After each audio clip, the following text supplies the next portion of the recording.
Yeah, so over the last 10 years, a lot has happened. First of all, the company was started 10 years ago. It was August of 2006, and at that point, I had left a prior employer, kind of walked out the door, pulled a Jerry Maguire, grabbed the fish, and left. Started the next day, so working out of my house, and essentially woke up that morning and said, okay, let me call everybody I know and tell them what I'm doing and see where it will go from there. Had a lot of support from prior clients. So as I was making those phone calls, my offer to them was I wanted to continue to work with them, but I was under a non-compete, so I told them I didn't want to be paid. I just wanted to come in, be an adjunct to their HR department, and help them with the employee benefit decisions and how they were going to do their funding. And it was a really good starting point for me because there wasn't a lot of pressure. I was giving my services away. Everybody was grateful. Through that, I got invited to present to a couple of different boards.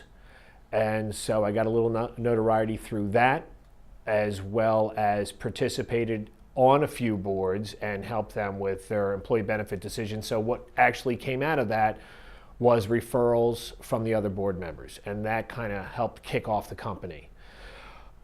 Then over the next 10 years, we have grown into a now 13-person firm. We have hit revenue goals every year. Our ultimate goal at this point in time was to hit $4 million by 2020, and we're doing everything we can to get there. About 5 years into it, I joined forces with my business partner, who is William Stevens, and his skill set was completely different than mine.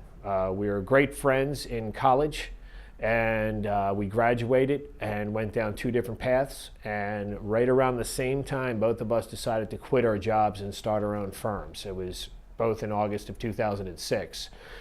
Shortly after departing and starting McQuaid, I realized that I needed a CFO, and that was Bill's business, was to outsource CFO services.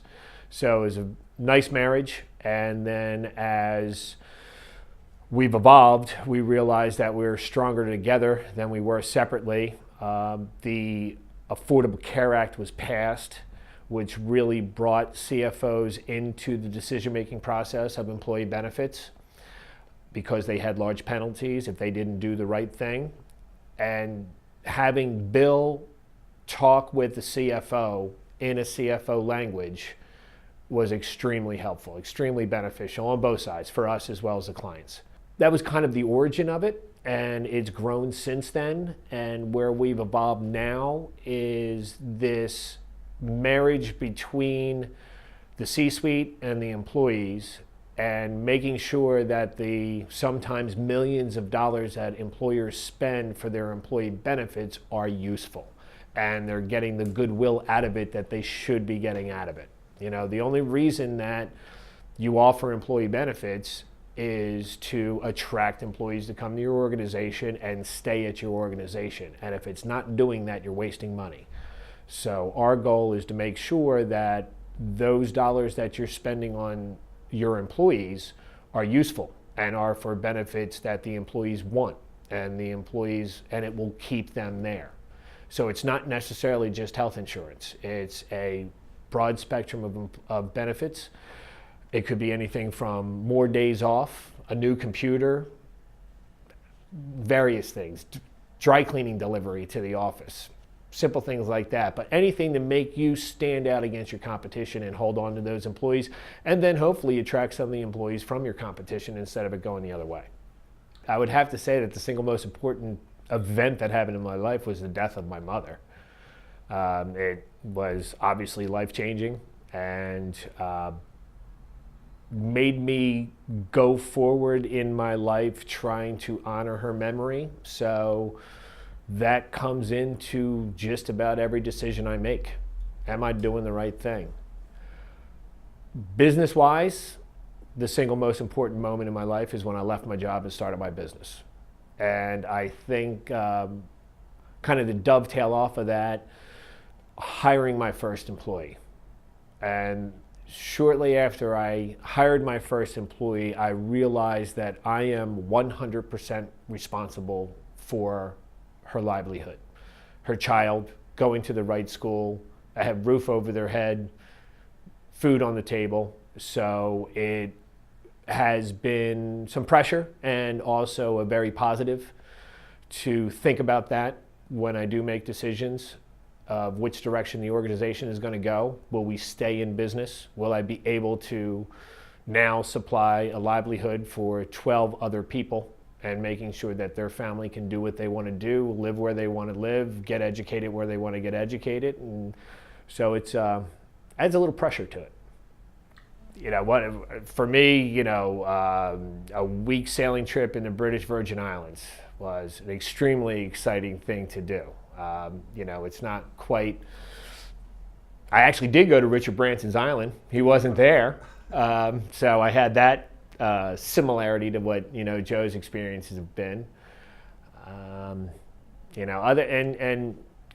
So I would say that it would fall under a vacation, and I would say that it could either be, skiing in the Rocky Mountains or a boat trip in the Caribbean. I think beyond that, personally with personal growth, one of the most challenging things but rewarding things that I've ever done is to deliver food baskets in Camden, New Jersey around Thanksgiving, and to walk up to the front door and have no idea what I was going to see when that door opened, whether it was going to be a happy family, whether it was going to be a scary situation, a tearful situation. And it was just absolutely mentally draining for the entire afternoon. But then once it was done, and to look back on the smiles that you put on people's faces that might not have had a Thanksgiving meal, but because of us, they did, extremely gratifying. I think for me in my future, where I would look and what's been on my mind of going forward, I want to sort of change the direction where I'm going right now. I want to work and build an organization that can be pretty dynamic, scalable, exciting.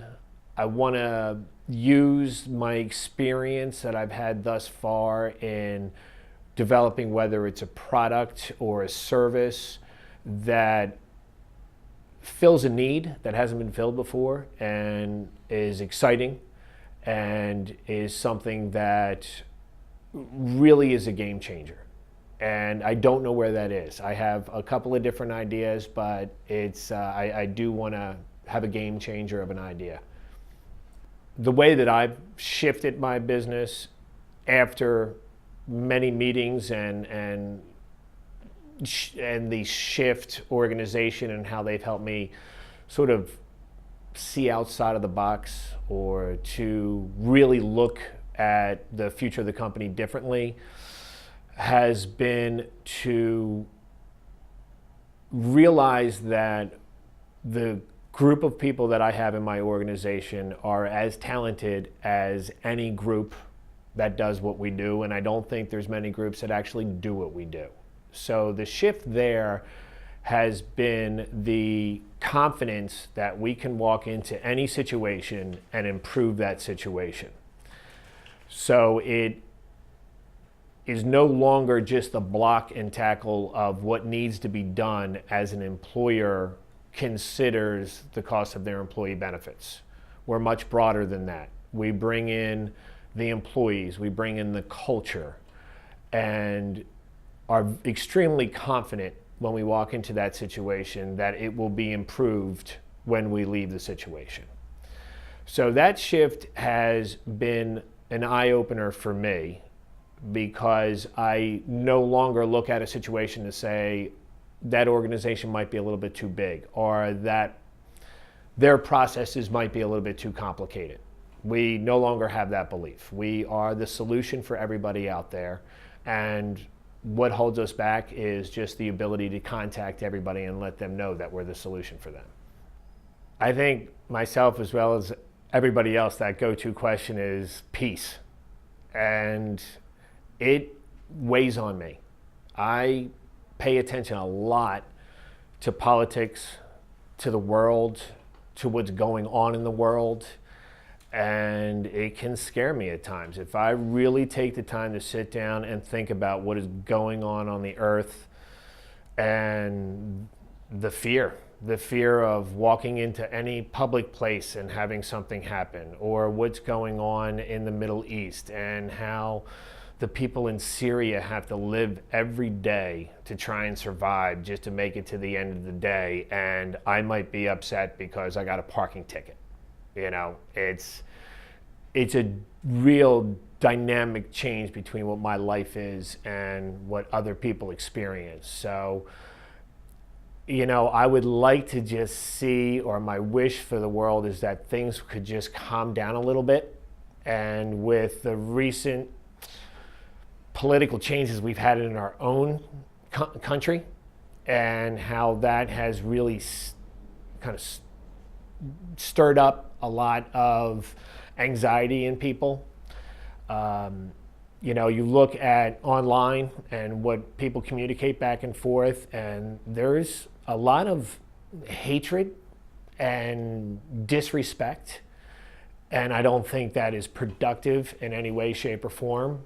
So, you know, for my wish is to really have people start to take a step back, realize that their words have meaning, and think about it before they speak, and really try and bring a little bit of humanity back to the conversation, and have us, instead of focusing our energy on beating each other up, let's focus our energy on trying to solve some problems.